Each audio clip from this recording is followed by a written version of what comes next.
Shashikala kitchen मध्ये आपलं स्वागत आहे। आज मी तुम्हाला दुधी भोपळ्याची भाजी दाखवते। दुधी भोपळा आपण भाजी खायला मागत नाही, त्याच्यामुळे बघा कशी करायची म्हणजे माझ्या पद्धतीने। ही बघा मी ते दुधी कापून स्वच्छ धुवून हे करून घेतलेले आहे, काय गाळून घेतलेले आहे पाण्यामध्ये। आणि ते मी चण्याची डाळ जवळजवळ 3 तास भिजत टाकलेली। मी त्याला पाण्यातून काढते की 3 तास डाळ भिजत टाकलेली। आणि त्याला असं साहित्य असं काहीच नाही, कांदा, टोमॅटो, कोथिंबीर आणि माझा घरगुती मसाला। तर आपण आता गॅस पेटूया आणि कुकरमध्येच करणार आहे। 3 शिट्ट्या देऊन पटकन भाजी छान होते।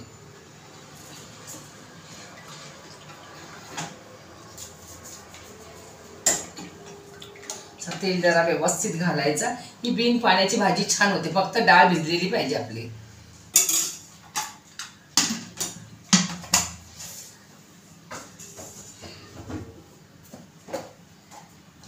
फक्त असा तिखट आणि हळद घालून तुम्हाला दाखवते, थोडंसं वाटण।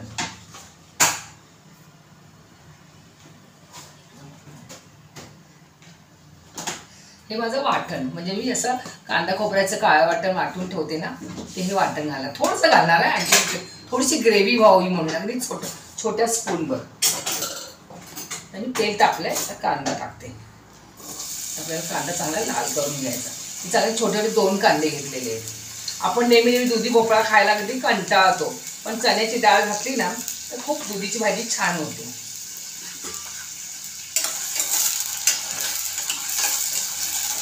कांदा चांगला लाल करायचा। अशा साध्या साध्या भाज्या आपण खात नाही, पण अशी चण्याची डाळ वगैरे अशी घालून तिखट भाजी केली ना, आणि ती पण अशी वाफेवर करायची। अगदी थोडंसं अगदी किंचित पाणी घालताय आणि दुधीला पाणी सुटतं, म्हणून आपल्याला थोडंसं पाणी घालून अगदी भाजी करायची। माझा आता कांदा चांगला लाल झालेला आहे। मी आता टोमॅटो टाकते ह्या कांद्यामध्ये, म्हणजे तो थोडा नरम होईल। याला आलं लसूण पेस्ट वगैरे काय टाकणार नाही, आणि माझ्या मसाल्यामध्ये आहे वाटलेली। आणि थोडासा मी आता हा मसाला टाकणार आहे, थोडंसं अगदी ग्रेव्हीसाठी, अगदी जरासा। हे बघा, हे असा मसाला मी कांदा खोबऱ्याचा वाटून ठेवते जवळ 4-5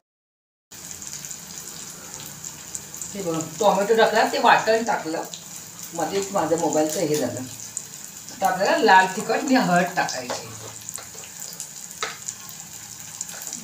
आपल्या तिखटाप्रमाणे माझं हे मालवणीच मसाला आहे, म्हणून मी दुसरा कुठचाच मसाला टाकत नाही, म्हणजे गरम मसाला वगैरे अजिबात टाकत नाही। मस्त आपल्याशी हे झालेली ग्रेव्ही अशी झालेली। ह्या भाजीला एवढी ग्रेव्ही अशी बस होते।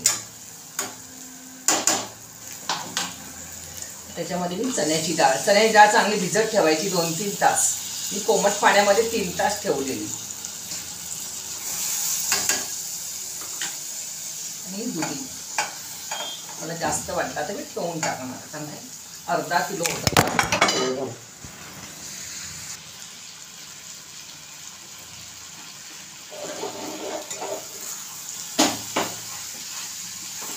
मस्त आपल्याला असं चांगली हे करून हलवून घ्यायची। तिला 2 मिनिटं अशीच ठेवायची, तिला चांगला पाणी सुटतो। आणि थोडंसं मीठ टाकायचं।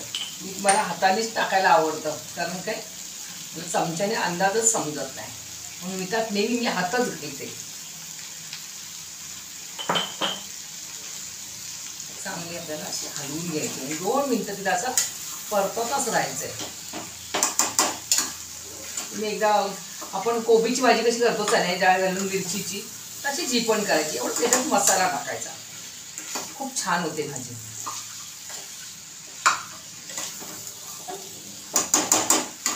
असं थोडंसं पाणी नाही टाकलं तर तिला पाणी सुटणार आहे।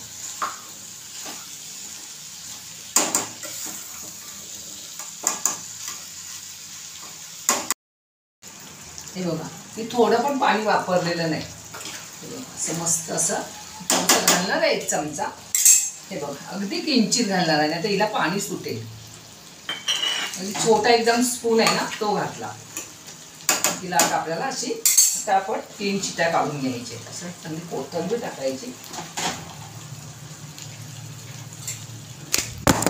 गेला मोबाईल. हे बघा माझा ना मोबाईलवर राहत नाही स्टँडवर. मी तुम्हाला आता असंच दाखवते. हे बघा भाजी. आता मी याला कुकर लावून 3 शिट्या काढून घेते. मग तुम्हाला मी भाजी दाखवते. किती वेळा त्याला वरून पडायला देऊ.